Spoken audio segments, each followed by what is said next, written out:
भगवान शिव और श्री राम जी के बीच युद्ध क्यों हुआ था?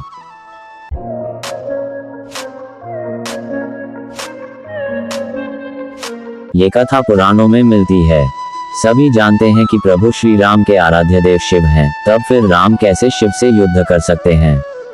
पुराणों में विदित दृष्टांत के अनुसार यह युद्ध श्री राम के अश्वमेध यज्ञ के दौरान लड़ा गया।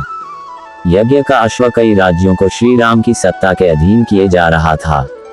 इसी बीच यज्ञ का अश्व देवपुर पहुंचा, जहां राजा वीरमणि का राज्य था। वीरमणि ने भगवान शंकर की तपस्या कर उनसे उनकी और उनके पूरे राज्य की रक्षा का वरदान मांगा था। महादेव के द्वारा रक्षित होने के कारण कोई भी उनके राज्य पर आक्रमण करने का साहस नहीं करता था। जब यज्ञ का घोड़ा उनके राज्य में पहुंचा तो राजा वीरमणि के पुत्र रुक्मांगद ने उसे बंदी बना लिया।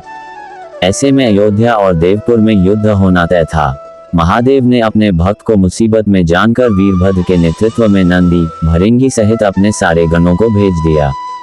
एक और राम की सेना तो दूसरी ओर शिव की सेना थी। वीरभद्र ने एक त्रिशूल से राम की सेना के पुष्कल का मस्तक काट दिया। उधर भृंगी आदि गणों ने भी राम के भाई शत्रुघ्न को बंदी बना लिया।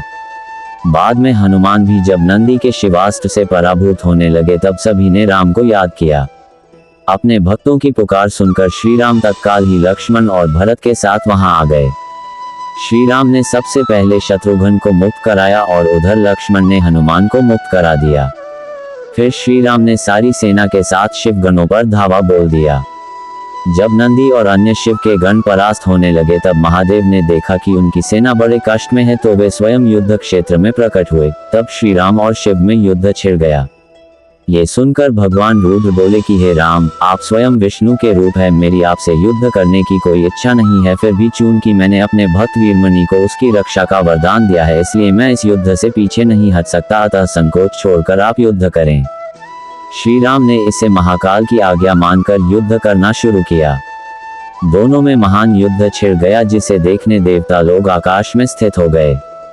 श्री राम ने अपने सारे दिव्यास्त्रों का प्रयोग महाकाल पर कर दिया, पर उन्हें संतुष्ट नहीं कर सके।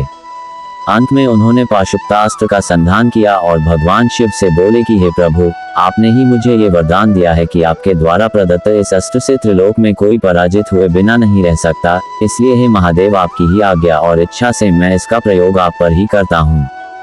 ये कहते हुए श्री राम ने वो महान दिव्यास्त्र भगवान शिव पर चला दिया। वह अस्त्र सीधा महादेव के हृदय स्थल में समा गया और भगवान रुद्र इससे संतुष्ट हो गए। उन्होंने प्रसन्नता पूर्वक श्री राम से कहा कि आपने युद्ध में मुझे संतुष्ट किया है, इसलिए जो इच्छा हो वर मांग लें।